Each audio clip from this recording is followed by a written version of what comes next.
Notre secours est dans le nom du Seigneur, qui a fait le ciel et la terre. On ne l'introduit plus, vous l'attendez tous avec impatience, ce petit récit truculent dans lequel nous replongeons. Tobit, Tobit que nous avons laissé aveugle parce qu'un oiseau lui a chié dessus. Ah, comment va-t-il réagir? Vite, Tobit, chapitres 3 et 4.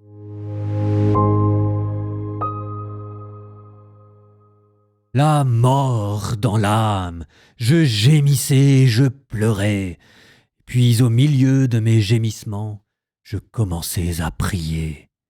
Tu es juste, Seigneur, toutes tes œuvres sont justes, tous tes chemins, miséricorde et vérité. C'est toi qui juges le monde, et maintenant, Seigneur, souviens-toi de moi et regarde. Ne me punis pas pour mes péchés, mes égarements, ni pour ceux de mes pères qui ont péché devant toi et refusé d'entendre tes commandements.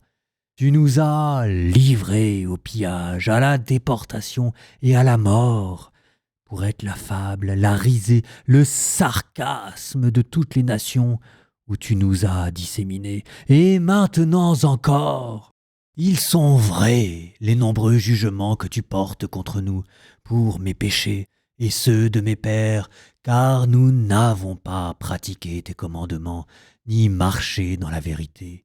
Et maintenant, agis avec moi comme il te plaira, ordonne que mon souffle me soit repris, pour que je disparaisse de la face de la terre et devienne moi-même terre. Pour moi, mieux vaut mourir que vivre, car j'ai entendu des insultes mensongères, et je suis accablé de tristesse. Seigneur, ordonne que je sois délivré de cette adversité. Laisse-moi partir au séjour éternel, et ne détourne pas de moi ta face, Seigneur, car pour moi, mieux vaut mourir que de connaître tant d'adversités à longueur de vie. Ainsi, je n'aurai plus à entendre de telles insultes. Or, ce jour-là, Sarah, la fille de Raguël d'Ecbatan en Médie, se fit elle aussi insulter par une jeune servante de son père. Elle avait été en effet mariée 7 fois, et Asmodée, le pire des démons, tuait les maris avant qu'ils ne se soient approchés d'elle. Donc la servante dit à Sarah, « C'est toi qui as tué tes maris. En voilà déjà 7 à qui tu as été donné en mariage, et d'aucun d'entre eux tu n'as porté le nom. Pourquoi nous fouetter sous prétexte que tes maris sont morts? Va les rejoindre. Puissions-nous ne jamais voir de toi un fils ni une fille. » Ce jour-là, Sarah, la mort dans l'âme, se mit à pleurer, et elle monta dans la chambre haute de la maison de son père avec l'intention de se pendre. Mais à la réflexion, elle se dit « Eh bien, non.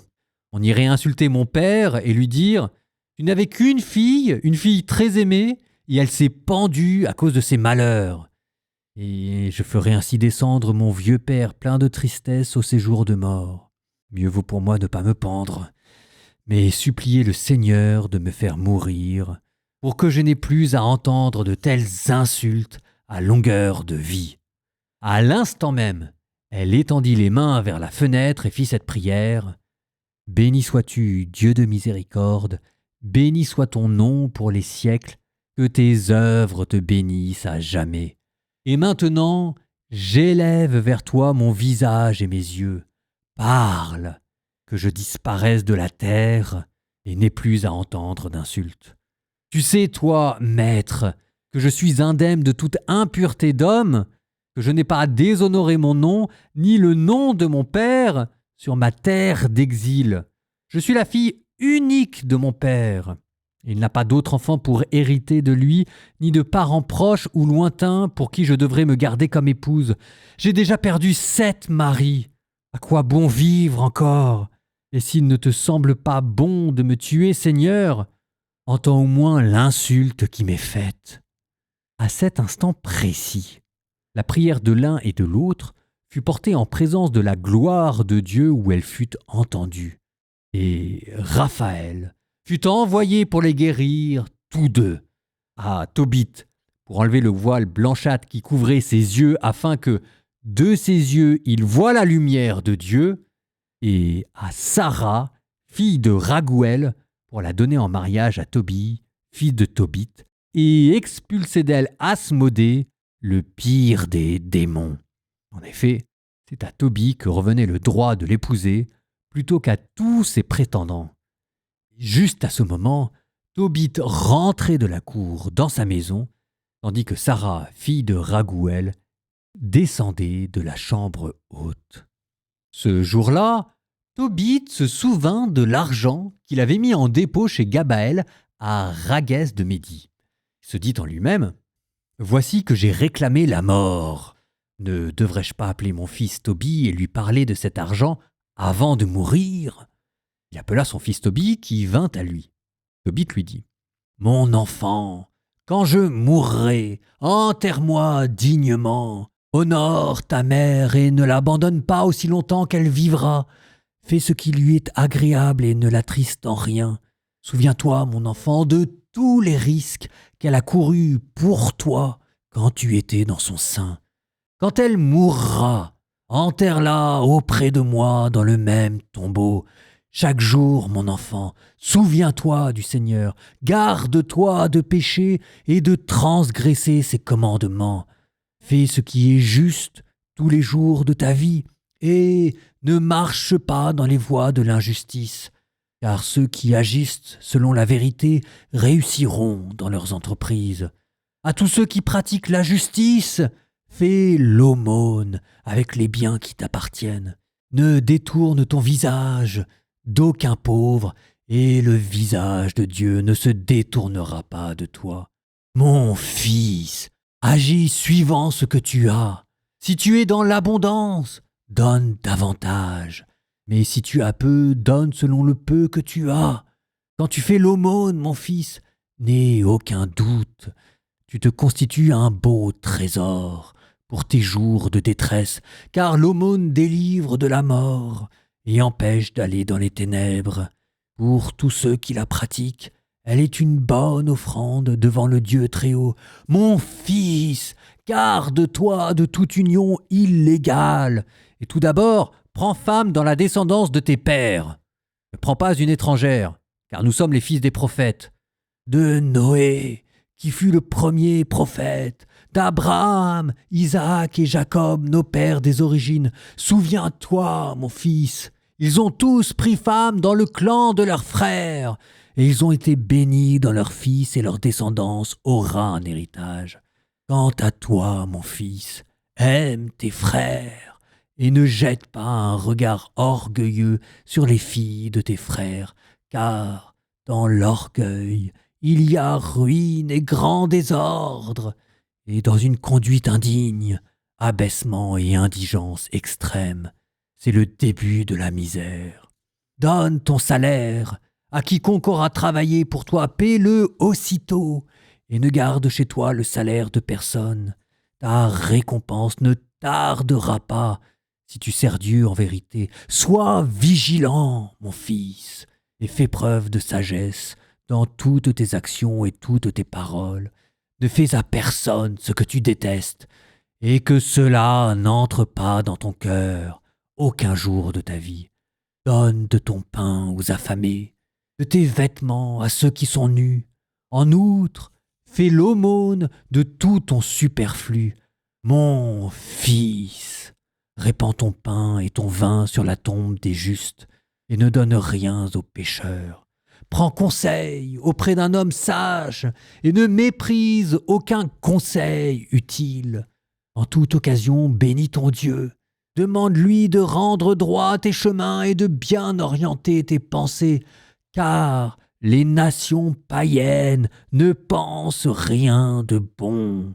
C'est le Seigneur qui donne conseil. Le Seigneur abaisse qui il veut jusqu'au fond du séjour des morts. Ainsi donc, mon enfant, souviens-toi de ses commandements et qu'ils ne s'effacent pas de ton cœur. À présent, mon enfant, je te signale que j'ai mis en dépôt 10 talents d'argent chez Gabaël, le frère de Gabri, à Ragès de Médie. Ne t'effraie pas, mon enfant, si nous sommes devenus pauvres. Tu as de grands biens si tu crains Dieu, si tu fuis tout péché, et si tu fais le bien devant le Seigneur ton Dieu.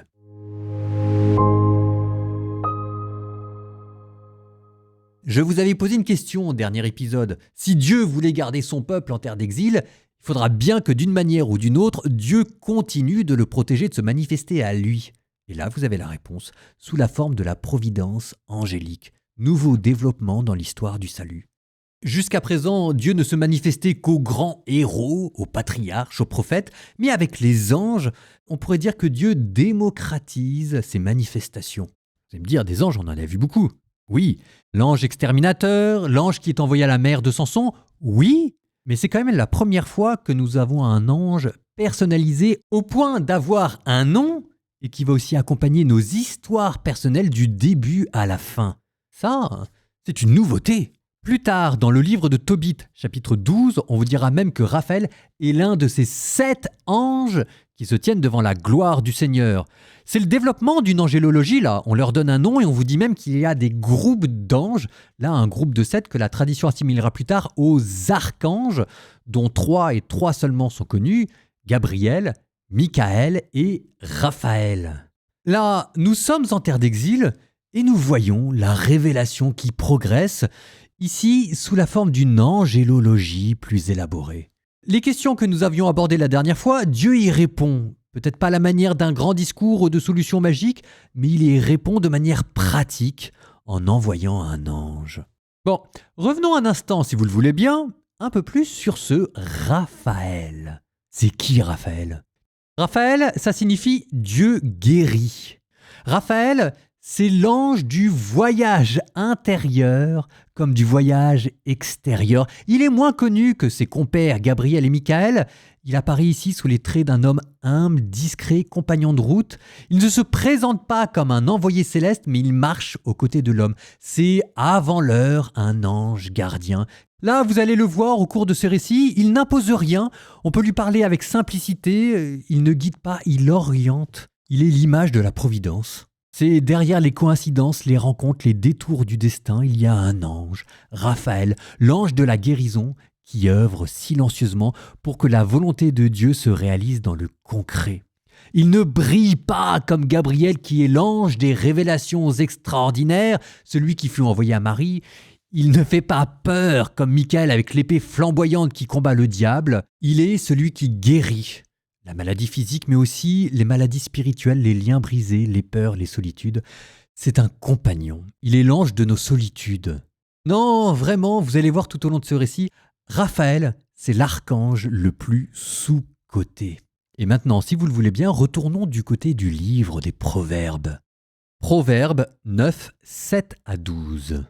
Qui corrige l'homme insolent ne reçoit que mépris. Qui reprend le méchant s'en trouve sali. Ne reprends pas l'insolent, il va te haïr.